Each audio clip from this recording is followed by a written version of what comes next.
Muito bem, estamos de volta com o RB Notícias ao vivo na sua TV Rio Branco, canal 8.1 SBT, Sistema Brasileiro de Televisão. Vamos direto e reto ao assunto. Eu tenho o prazer de conversar agora com o jovem Jackson Viana. Isso mesmo, muito jovem, mas muito inteligente também. E ele comanda todas as bibliotecas aqui. Começar pela Biblioteca Estadual, que é a mais antiga, a mais famosa. Seja bem-vindo, Jackson. Muito obrigado. Prazer recebê-lo aqui no programa. Prazer é meu. Legal. No final do programa, gente, tem mais uma entrevista aqui com o meu amigo Zé Luiz, que comanda a associação, né? O sindicato das empresas, das autoescolas, né? Do Centro de Formação de Condutores de Veículos, isso mesmo. Daqui a pouquinho, não esqueça. Jackson, afinal de contas, um desafio imenso, né, para você, principalmente levando em conta a sua juventude. Acho que ninguém, na sua idade, assumiu no setor público um cargo tão importante, tão complicado ao mesmo tempo. E aí? É um desafio, com certeza, né? Como, na verdade, eu coleciono essas... você né? sempre queimando etapas. Sempre você publicou o primeiro livro com quantos anos? Com 12 anos. Aqui no Acre, não conheço ninguém que tenha feito. Talvez tenha tido. Talvez tenha tido nos últimos anos alguém não, aqui no Acre? Com menos idade. Talvez. Não, mas com um conteúdo voltado para o que você... Para a literatura, não sei. Não. E aí, estou com 3 livros publicados, né? E é uma área que eu gosto muito, né? Como presidente da Academia Juvenil Acreana de Letras também, cuidar de literatura não é para mim uma dificuldade, né? Não é, sim. É um trabalho, com certeza, pela responsabilidade com recursos humanos, com as pessoas, com a equipe, mas na parte política do trabalho é prazeroso, né? Sim. E cuidar das bibliotecas é uma honra, apesar do momento difícil que a gente vive, né? As bibliotecas estavam todas fechadas devido à pandemia. Isso. É um setor delicado de se reabrir, né? Porque tem todo um protocolo sanitário a respeito da questão da contaminação pelo contato com os livros. Logo que eu assumi, nós conseguimos reabrir de imediato a Biblioteca Pública Central, né? Que agora está disponível para a população de Rio Branco, já no horário das 7h30 às 13h30, com toda a sua estrutura à disposição da população, e gradativamente nós estamos reabrindo as outras bibliotecas públicas no estado. Em Cruzeiro do Sul, a Biblioteca Padre Trindade, em Tarauacá, a Biblioteca Anselmo Marinho Lessa, em Epitaciolândia, a Biblioteca Leomar de Souza Braga, e estamos iniciando também o processo de reforma da Biblioteca da Floresta, né, num orçamento de mais de 4 milhões, graças à emenda da senadora Maísa Gomes. Legal, que bom. Com força máxima, todas não? Tem alguns critérios? Então, a gente, por exemplo, na Biblioteca Pública Central de Rio Branco, né, cada uma tem seu protocolo específico, né? Tem que considerar a realidade da biblioteca. No caso da nossa de Rio Branco, nós construímos um protocolo de reabertura, que nós temos todo um sistema para a utilização do acervo, né? Nós temos um carrinho de desinfecção, nós temos uma sala específica para a desinfecção, a sala da quarentena, né, para ficar esses livros, e o horário de atendimento ao público regulamentado pelo governador, que é o mesmo horário de atendimento da OCA, né, das 7h30 às 13h30. E as demais a gente pretende abrir, por quanto perdurar esse decreto, reabrir nessas condições também, né? Voltando, gente, eu acabei esquecendo, o Jackson, na verdade, integra uma família de intelectuais. A tia dele, a Paula, sério, a Paula já escreveu, eu já perdi as contas, mais de 25 livros, eu acho que ela passou dos 30. Não é isso? Isso acabou te incentivando também, lá atrás? Olha, é assim, a relação Célia familiar, de Paula, né, o nome dela. A relação familiar nossa, da nossa família, né, é de artistas, né? Nós temos realmente pessoas que, apesar de ninguém ter seguido muito todo mundo tão profissionalmente nessa área, mas existe uma veia, né, artística muito forte. E eu acredito que sim, né? A hereditariedade influencia muito, apesar de o meu estilo de escrita e de leitura ser diferente, né? Nós temos estilos de escrita e de leitura diferentes, mas existe uma influência natural, né, em toda a relação familiar. E nós estamos também, aí também puxando agora para uma parte da política de livre leitura no Estado, né, nós lançamos o edital de incentivo à publicação de livros, que as inscrições começam hoje, né, que é um edital para publicação de livros inéditos na área de literatura, no montante de R$150 mil do Fundo Estadual de Incentivo à Cultura. Legal. Então começa hoje, vai até que Começa hoje e vai até o dia 29, então é um prazo super curto de inscrições, devido à nossa nosso protocolo administrativo para as datas de pagamento, né? A gente tem que cumprir esse prazo, mas as inscrições ficam abertas na Biblioteca Pública Central de Rio Branco, na Biblioteca Anselmo Marinho Lessa em Tarauacá, em Cruzeiro do Sul, o núcleo da FEM é que está recebendo essas inscrições. Pode fazer pela internet também, não? Também pela internet. Melhor ainda, né? fem.livro@gmail.com, você envia toda a documentação. Só repete aí. fem.livro@gmail.com. FEM, né, a nossa Fundação Elias Mansur, que é o órgão gestor da política cultural. Se você não deu tempo para você gravar ou anotar, não tem problema. Você vai pelo o site de busca, pode ser o Google ou qualquer outro, entra, acessa o site da FEM e lá você parte, né, para o caminho certo. Com certeza. E aqui eu faço uma menção ao nosso presidente da Fundação de Cultura, o Correinho, né? Agradeço pela confiança de cuidar do sistema de bibliotecas e a pessoa do nosso governador também pela confiança de estar no governo, contribuindo com a política de livre leitura. Qual foi a sua reação quando foi convidado para assumir o cargo? Olha, foi esse ano já? Sim, eu assumi. Eu estou na Fundação desde mais ou menos o início da gestão, na Fundação de Cultura. Sou o coordenador da Lei Aldir Blanc no estado do Acre, né? E tenho uma relação muito boa com a gestão da Fundação de Cultura. Mas anteriormente eu era chefe do setor de comunicação, que também foi um prazer estar lá durante o período que estive, sempre busquei atender a imprensa da melhor maneira possível, mas com certeza cuidar de um setor que é a minha área, né, que é o que diz todo o meu currículo, né, toda a minha trajetória. Facilitando. E é uma honra, né, um prazer, uma felicidade muito grande. Eu me sinto muito bem dentro das bibliotecas, inclusive agora estava em Cruzeiro do Sul na reorganização da biblioteca de lá. Então, assim, foi...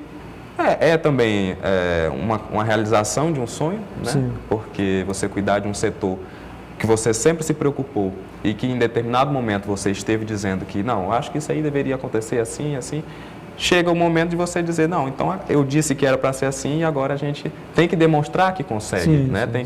Não é só a crítica ou falar por falar. Agora você tem a oportunidade de também ser criticado e também mostrar um valor ou um olhar diferente. Então, são dois lados muito fortes. Um da grande honra, né, do grande carinho pelo setor, e o outro da grande responsabilidade. Qual foi a reação dos teus pais quando souberam, então, de tudo isso? Minha mãe, né, é uma pessoa que me apoia em tudo, né? E, na verdade, ela até disse que para ela não é surpresa, porque ela já é acostumada. São quantos irmãos? Minha fã número 1, segundo ela. Tem que ser, né? Eu tenho 3 irmãos. Seu mais velho? Filhos. Não. Eu não, como são 4, né, não tenho um do meio, né, mas eu sou o anti-caçula. Né? Depois de mim só tem um mais novo e por parte de pai tenho mais 6 irmãos. E ele irmãos. também está ingressando no ramo da cultura, não? O meu irmão mais velho é arquiteto, né? Então já não é muito dessa área. Deixa de ser uma arte. Sim, né? Ele é um artista plástico muito bom, né? Mas profissionalmente acabou seguindo na área da arquitetura. E o outro tem 8 anos, né? Então vamos ainda ver muito o que ele quer apresentar. Mas não duvido, não. Voltando ao edital, acabei quase que deixo passar batido, mas não deixei. Qual é a expectativa da FEM, da biblioteca, em relação a esse edital? A nossa expectativa é que a gente precisa, na verdade, eu acredito, e sempre que você me traz, você foi o primeiro ou é o mais novo, a gente tem que ter cuidado com essas definições, que às vezes a gente acha que mas não é, né? Mas eu acredito também que seja o primeiro edital exclusivo para a publicação de livros. Pois não lembro de outro nesse sentido, porque eles estavam incluídos ali no geral, né? Exatamente, no geral, né? Mas geralmente os livros, eles entravam assim como um acessório. A pessoa tinha que realizar um projeto cultural que fosse um sarau, que fosse uma atividade cultural literária, para com aquilo ela conseguir fazer o lançamento do livro. E esse edital ele é exclusivo para a publicação, porque a publicação de um livro é um projeto cultural, né? Ele também é um projeto artístico. A literatura é a arte da palavra, então ela tem que ter esse respeito também e a gente precisa, enquanto Estado, fomentar essa produção. Vou dar um exemplo aqui como era tão difícil. Eu não sei, eu acho que a tua tia não conseguiu publicar nenhum com apoio do poder público. Nunca publicou com apoio do poder público. Vamos ver se ela consegue agora. Porque ela faz justiça isso, né? Então, e qualquer cidadão, né, assim, que tenha interesse de publicar. Qual é o valor global? São 150 mil total, Isso. né? E cada projeto pode contemplar até R$ 7.500. Então, se a gente ajuda, tiver né? um valor máximo em todos os projetos aprovados, nós contemplaremos 20 obras. Se a gente tiver alguns projetos que peçam menos, outros mais, a gente pode ter até bem mais do que isso. Dependendo da procura. É um incentivo a obras inéditas, um incentivo Mas já é um à bom produção. começo, né, Jackson? Com certeza. E se nós tivermos o resultado esperado, né, porque a gestão pública carece, às vezes, como eu falei, desses dados, né, dessas informações de estimativa. Então, você lança o edital, né, propõe para a população, espera que tenha-se um alcance, e se assim a gente tiver o alcance esperado, se tivermos uma definição de que isso é algo que a sociedade carece, nós certamente haverão outros editais no futuro. Quem está comandando a academia agora, Juvenil? Continuo no comando da academia, nosso Quanto mandato tempo é de já? 4 anos, eu estou há 6 anos à frente da academia. Então você foi o fundador, Eu sou o idealizador e fundador da AJAL. Mas já existia preparando isso em para outros passar estados? o bastão. Já existia isso em outros estados? Estadual não, Exclusivo, foi a primeira isso? academia de letras de porte estadual no Brasil. Né? Existiam academias de escolas, né, de estudantis, mas academias com organismos próprios, com gerência própria, inclusive exclusivamente de jovens, a primeira no Brasil. Eu lembro que na época quem comandava digamos assim, a academia principal era a doutora Luísa Galvão Que continua Lessa, também. que foi minha professora, gente fina. Uma pessoa Continua na inteligentíssima, presidência. muito íntima, muito inteligente. Antes dela era o Ela deu um apoio também lá. Antes dela era o Clodomir Monteiro, Isso. presidência da... E a AJAL foi fundada, inspirada nas academias de letras a nível nacional e mundial, né? Primeiro a Academia Francesa de Letras, que a gente também se baseou, depois a Academia Brasileira de Letras, e com certeza, pelo seu histórico de mais de 70 anos, a Academia Criada de Letras também foi um exemplo, né? Para que a AJAL fosse criada, mas se adaptando a esse público que era, na verdade, esquecido, né? Que é o jovem escritor. Isso. Então ela tem 6 anos, você falou? Isso, nós temos 6 anos de fundação. Qual é o balanço que a gente pode fazer desses 6 anos? Olha, primeiro que a referência que ela se tornou, né? A única instituição voltada a jovens escritores no estado do Acre, conhecida a nível estadual. Nós temos membros em Cruzeiro do Sul que tomarão posse futuramente, em Tarauacá, na maioria dos municípios, né, que futuramente nós estaremos fazendo a cerimônia de posse. E o trabalho que nós já desenvolvemos, né, no estado ajudou muitos jovens. Nós publicamos o primeiro livro de membros, né, nós publicamos antologias literárias, nós realizamos atividade nas escolas, enfim. Ela é exatamente aquilo que foi idealizado hoje. Eu lembro que o Mauro Modesto, que acho que continua a ser a grande referência da nossa cultura. Na né? literatura, com certeza. Literatura. É um grande poeta. Ele acabou estimulando também lá Nós atrás. temos boas referências na literatura. Sim, né? Temos que resgatar nomes de Eu estou sendo aqui o Mauro como... Modesto como exemplo, mas... Sim, ele é um assim, exemplo. o Mauro talvez poeta. seja, com todo respeito aos outros, Sim. do ponto de vista da articulação nacional e internacional, talvez seja a nossa grande referência. Mas a fundação aqui, de academias, fundou muitas academias no interior do estado, né? Fundou a Federação das Academias de Letras. E aí, junto com ele, também outros poetas que a gente tem no nosso estado e que a gente precisa valorizar o nome dessas pessoas. Né? E por isso que é importante a construção, e eu vejo esse governo muito interessado, né, na construção dessas políticas de acesso à livre leitura e na valorização da cultura no trabalho que tem sido feito por meio da FEM e na pessoa do nosso governador e do presidente Correia. Eu recebi um prêmio internacional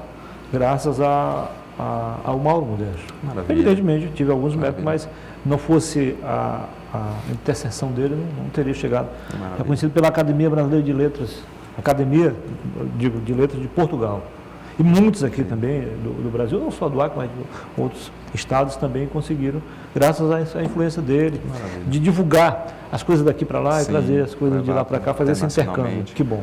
Isso é muito importante. Jackson, muitíssimo obrigado pela entrevista. Eu que agradeço. Parabéns pelo trabalho.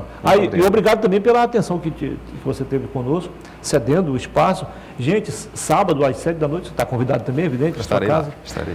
Lançamento do livro O Mito, do comandante Winston. Ele chega na sexta-feira, estará com a gente aqui.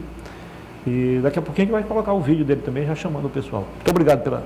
Fico à disposição, e as bibliotecas públicas também estão gradativamente voltando à disposição da população. Muito obrigado, bem. ministro. Sucesso para ti.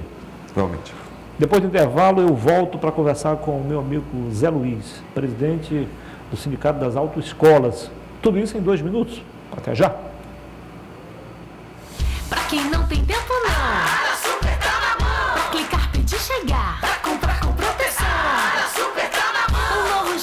comprar e as ofertas aproveitar. Pelo app ou pelo site, leve o mais com promoção. A AraSuper tá na mão! O AraSuper agora tá na mão com o AraSuper E-Commerce. Baixe o app ou acesse o site arasuper.com.br e experimente.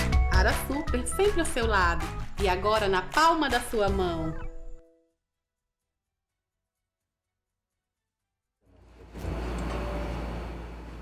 O AraSuper está na palma da sua mão, então você não pode abrir mão disso, né? Daqui a pouquinho, antes do final da entrevista com o Zé Luiz, nós vamos exibir o primeiro vídeo, né, do comandante Winston, porque já tem um outro, ele está mandando um outro, já falando sobre o local do evento, do lançamento do livro, O Mito. E amanhã também eu vou apresentar mais uma vez aqui o livro, para que ninguém perca nenhum lance sobre isso, ok? Muito bem, ele é vice-presidente, digo, do Sindicato das Autoescolas de Rio Branco, aliás, do Acre, né?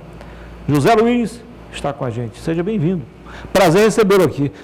Já dá para cumprimentar assim, né, Zé? Na hora. Estou com o Zé. Estou com o Zé. Foi assim que você usou na campanha, não foi? Foi. Esse era um dos meus slogans para tentar chamar a atenção aí do... Mas acabou chamando, né? Acabou chamando. Olha, levando em conta, Zé Luiz, as condições que você teve, né, em relação aos outros candidatos aí nadando em dinheiro, você jamais pode se sentir um derrotado. Ao contrário, com certeza. É um vencedor. Né? Não comprou nenhum voto, não mudou a opinião de ninguém através da força do poder econômico. Que bom. Né? É porque, na verdade, a política ela tem que ser assim, né? A gente tem que fazer a política... Na base do convencimento, Na né? base do convencimento, perfeito. Através de propostas. Isso. Né? Então, inicialmente, queria agradecer pelo convite, pelo espaço. Estamos aqui representando o Sindicato das Autoescolas e estamos à disposição. Você esteve recentemente no encontro nacional, né? O que foi debatido nesse evento? Na verdade, no evento foi debatido a questão a situação da pandemia, né, nacionalmente, que não é um problema só estadual, é um problema nacional. Claro. Inclusive, existem estados que estão aí numa situação bem piores que a nossa, né, como Brasília, por exemplo, né, Distrito Federal, que agora recentemente que voltou por exemplo, a fazerem as provas, né, que lá não estava tendo prova.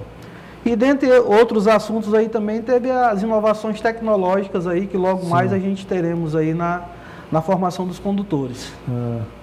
É evidente que acho que foi um dos setores primeiros a ser atingidos, né?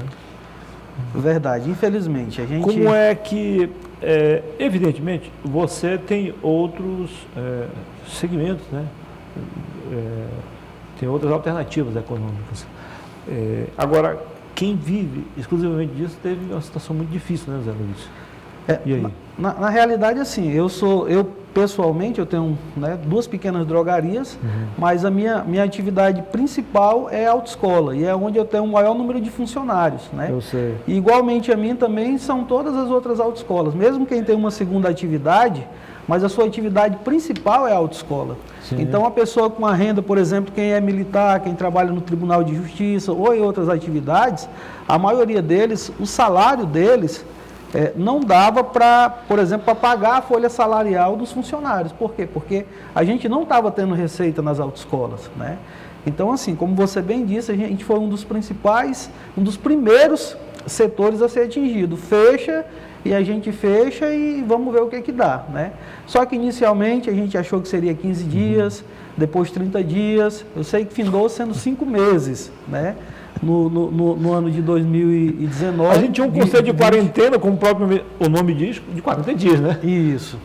Que quarentena foi essa? Pois é, no nosso caso aí foram 5 meses, né, no primeiro momento, e no ano seguinte mais 1 mês, que foi agora em fevereiro de 2021. Não foi nada fácil, né? Meu Deus, foi uma situação desesperadora, né? Porque... Você foi obrigado a demitir ou suspender temporariamente o contrato de algum colaborador?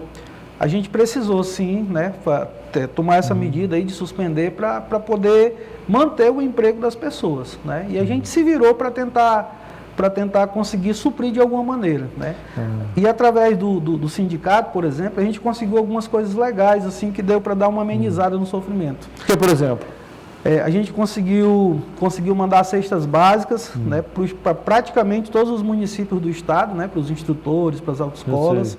né, para dar uma amenizada, porque a gente não estava tendo renda nenhuma, então o sindicato fez essa mobilização nacionalmente, e a gente conseguiu aí esse feito de contemplar todas as autoescolas do estado praticamente. Que bom, né? Que vocês conseguiram então encontrar esses mecanismos para amenizar o sofrimento de quem de fato estava numa situação muito difícil, né, Zé? Perfeito. A gente se uniu pela dor, né? A gente tentou se ajudar, porque, por exemplo, sendo a Madureira e outros municípios, eles tinham um problema da autoescola estar fechada e também tinha um problema das enchentes. Sim. Então, agravou ainda mais a situação das empresas, né? Mas a nossa pauta principal acho que ainda não foi debatida. Ainda não. Fique à vontade, então. Vamos lá, então. Na realidade, uma das coisas que a gente vai falar, até para esclarecer para a sociedade, porque assim, a sociedade tem cobrado muito da autoescola e até do próprio Detran em relação à celeridade na conclusão dos processos de habilitação. Né? Então a gente veio aqui... Que normalmente vai... Em torno de 2 a 3 meses em situações normais. Né? E agora, pelo fato da pandemia ser uma situação bem atípica, o próprio CONTRAN e o DENATRAN, até para esclarecer também para a população, ela prorrogou inicialmente por tempo indeterminado, né, a conclusão do processo de habilitação, que normalmente é de um ano. Menos mal, né? Menos mal, né? Porque normalmente é 1 ano para você concluir o Sim, processo. eu lembro. Né? Então agora ele está por tempo indeterminado. Então isso daí, de uma certa forma... Dá uma segurança a mais. Já dá uma segurança a mais para as pessoas que estão em processo... Na sua autoescola, por exemplo, há muita gente nessa situação? Há muita gente nessa situação. Né? Que se não fosse essas mudanças, estava perdido já. Estava perdido, né?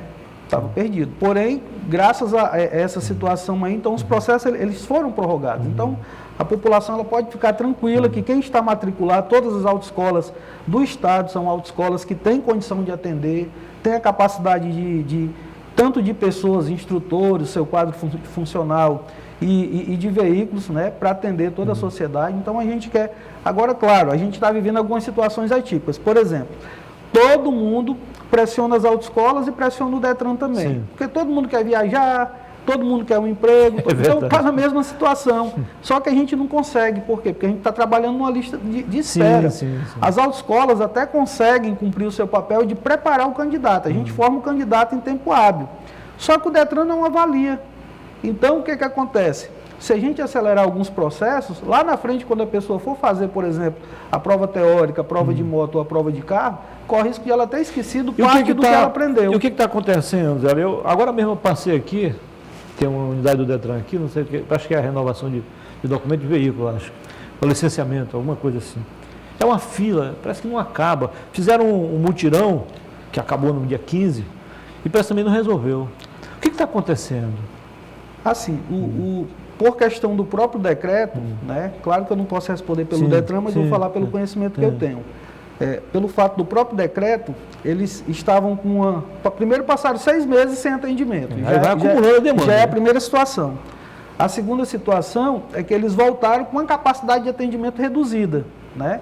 Então, quer dizer, você tinha uma demanda reprimida e você tem que atender às novas demandas, que as carteiras não pararam de vencer, os licenciamentos dos veículos tem que ser renovado, tem que pagar multa, tem que emplacar veículo, tem que transferir, né?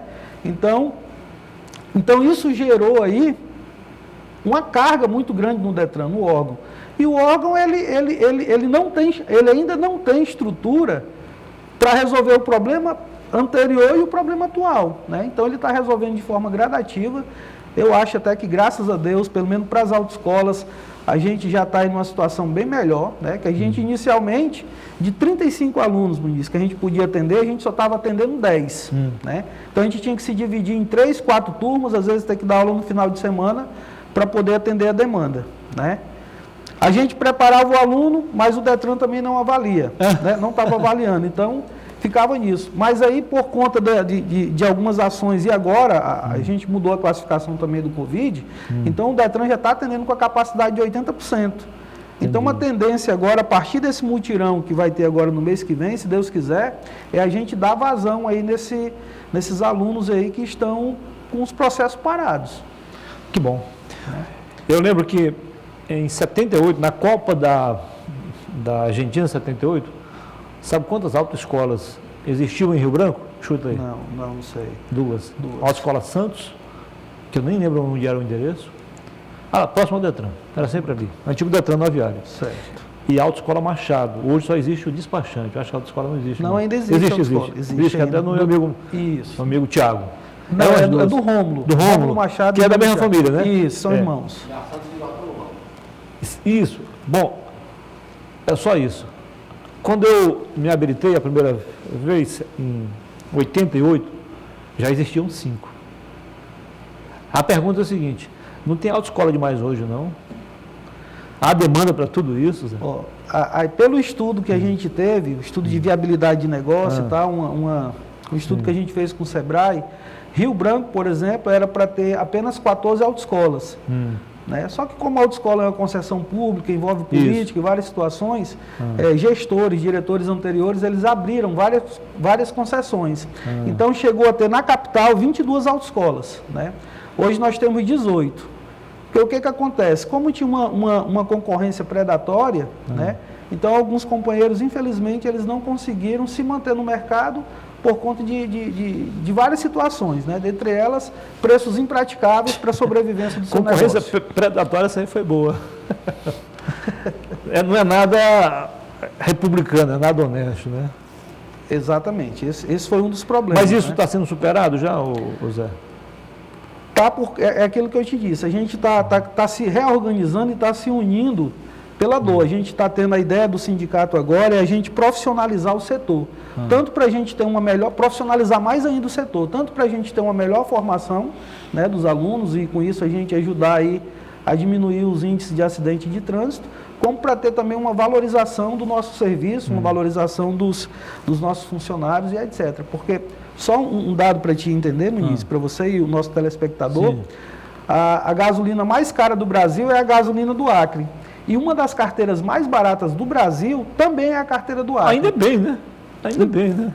Só que para a gente, enquanto... Não é nada legal. Não, para a gente não é bom, né? Enquanto empresário. E para a própria sociedade, porque a gente sabe que existe a questão da qualidade do... Por falar em qualidade, eu não estou aqui questionando a qualidade não, porque as que eu conheço, nada a declarar. Acho que estão dentro do padrão normal. Perfeito. Pode até não ser excepcional, mas estão dentro do padrão. Mas, vez por outra, alguns colegas nossos, jornalistas, sabem que a má notícia chamou a atenção, né? Sim, sim. Você não vai ver uma matéria aqui do Zé Luiz, porque o Zé deu destaque na autoescola dele, nem a autoescola do Zé, do Chico, do Francisco. Agora, se tiver alguma falha, aí chama a atenção. Aí todo mundo consegue entrevista. É normal, infelizmente. Não deveria ser assim. Mas é assim. E um dia desse andaram questionando a qualidade das autoescolas. Como é que você se sente diante de tudo isso, sabendo que os seus colegas e você primam pela qualidade, fazem o possível e o impossível para manter esse padrão? Eu não vou te dizer aqui que a gente é perfeito, né? Não existe isso. Né? Mas a gente trabalha o mais profissionalmente possível que a gente pode, né? Tanto da questão de veículos novos, que a gente se sacrifica de uma certa forma para colocar, através de consórcios, através de financiamentos e etc., veículos novos para atender bem a sociedade, a gente procura capacitar e qualificar o nosso profissional. Sim. E existem também, digamos assim, até controles e pré-requisitos para a gente se manter no mercado, né? Para a gente se manter com a nossa autoescola funcionando, há uma fiscalização intensa. Além da fiscalização, a gente precisa atingir um quantitativo. Tem metas? E isso, tem a meta, que é estabelecida pelo Denatran, né? Então, para a gente renovar o nosso credenciamento, a gente precisa cumprir essa meta. Tanto de qualidade quanto de quantidade. De aprovação de alunos. De aprovação. Né? E qual é o papel das autoescolas? O papel das autoescolas é capacitar o candidato, né? Quem avalia é o Detran, né? Então, se o candidato, teoricamente, ele não está preparado para conseguir aí a sua permissão para dirigir inicialmente, depois a CNH, quem vai avaliar é o Detran, né? Então, se o Detran está aprovando, então significa que essas pessoas elas estão preparadas. Sim, porque né? aí a gente não pode querer colocar a culpa de acidente de trânsito em várias situações exclusivamente nas autoescolas. Por quê? Porque as autoescolas elas cumprem, e aqui eu te digo, sem falsa modéstia, a gente cumpre muito bem o nosso papel, né? A gente não é perfeito, como eu já falei, mas a gente cumpre todas as etapas e cumpre todos os pré-requisitos aí que a legislação exige e determina. Tá. Para concluir, então, qual é a expectativa de vocês agora, final de ano chegando? É possível, nesse cenário que nós estamos, repor parte do enorme prejuízo, presidente? A gente fica na expectativa, Muniz, só que assim, teve algumas situações aí devido à pandemia que inicialmente, no primeiro momento, o governo do Estado ele entendia que era boa, mas no segundo momento, hoje, a gente entende que não é. A gente na condição de empresário. Por exemplo, o Estado e a Prefeitura, salvo engano, eles já adiantaram 50% do 13º, né? Então, é no mês de dezembro que a gente aproveita para faturar um pouquinho, para a gente também pagar o 13º dos nossos funcionários e etc. Então, assim, a gente não vive, assim, uma expectativa das melhores, né? Mas a gente tem fé em Deus, pelo fato também da gente ser uma situação única, as pessoas só se habilitam em autoescola, então a gente está na expectativa de recuperar parte do que a gente perdeu aí no final desse ano, se Deus quiser. Nosso tempo estourou, presidente, eu quero te agradecer, parabenizar pelo trabalho, estamos aqui. Sucesso. Eu que agradeço o espaço, um abraço e estamos à disposição. E uma boa tarde aos amigos da pelada Chaparral. Chaparral. E estamos lhe aguardando lá, estamos lhe aguardando lá. Valeu. Fazer uma apresentação lá. Boa tarde a todos, até amanhã, se Deus quiser. Valeu. Fiquem com Deus, porque com Deus nós ficaremos. Valeu.